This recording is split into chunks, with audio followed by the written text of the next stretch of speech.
Yesterday, I was, as I often do, sharing with you stories from the Financial Times about, the bond markets and the stock markets and what's going on. And well, we had the piece that Nouriel Roubini wrote in The Guardian last week that I shared with you, where he basically said that, there's this massive difference in macro versus micro liquidity. And the consequence of that is that, we're back at 2007, 2008, arguably.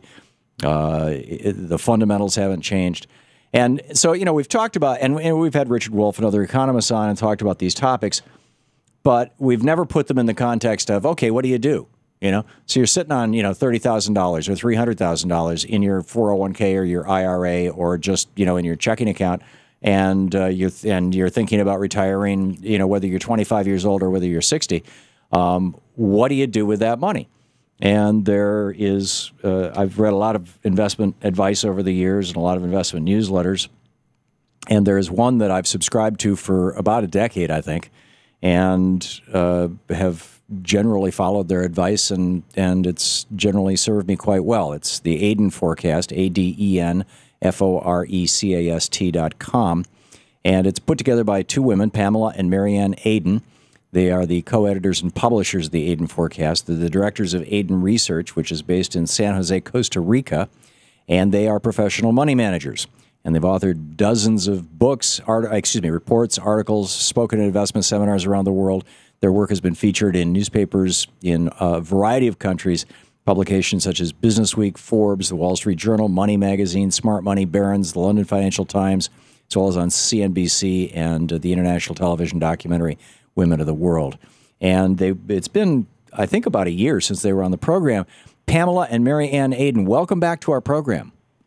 Well, thank you, Tom, for inviting us. It's our pleasure. It's great to have you with us, and I want to say to our caller, to our listeners and our viewers that Pamela and Mary Anne are available to take calls if you have specific questions about investment. What do you do with your money? In fact, we're going to do this. We're going to do this for this whole first hour here of this program.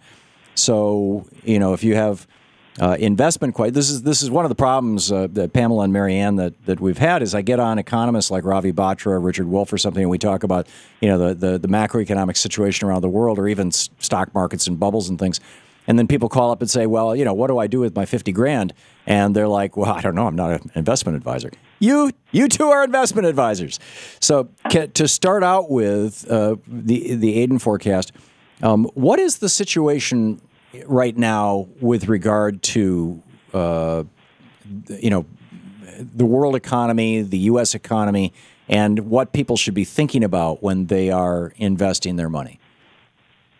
Oh, well, basically right now it's, as you mentioned, there's a lot of divergence in the markets, and there's macro versus what's happening short term, and so it can make people feel confused or uncertain about what they should be doing. So basically what we've done is take a diversified approach. For example, the stock market, despite all its ups and downs, is basically still in an up move. It's still in a bull market. Well, we don't know how long that's going to last, but so that means we should put a little bit into stocks, and then also you want to have some cash available, even though interest rates are near zero practically, but it's a good idea to have some cash. We also recommend some bonds, even though bonds lately have been coming down, but we feel that huge rise that the bond market has had still has some life in it. And so basically spread it around a little bit in metals, and by that we mean the physical metals, gold and silver.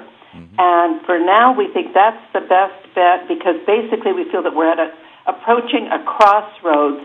And until things become a lot clearer, like, okay, this is, for example, if we see stocks hitting new highs across the board, then we move and we put more into the stock market. But right. Everything's a little wishy-washy. It's best to just kind of take a diversified approach. Yeah. I don't know if I'm talking to Pamela or Mary Anne. Oh, that was Mary Anne. Oh, thank you, Mary Anne.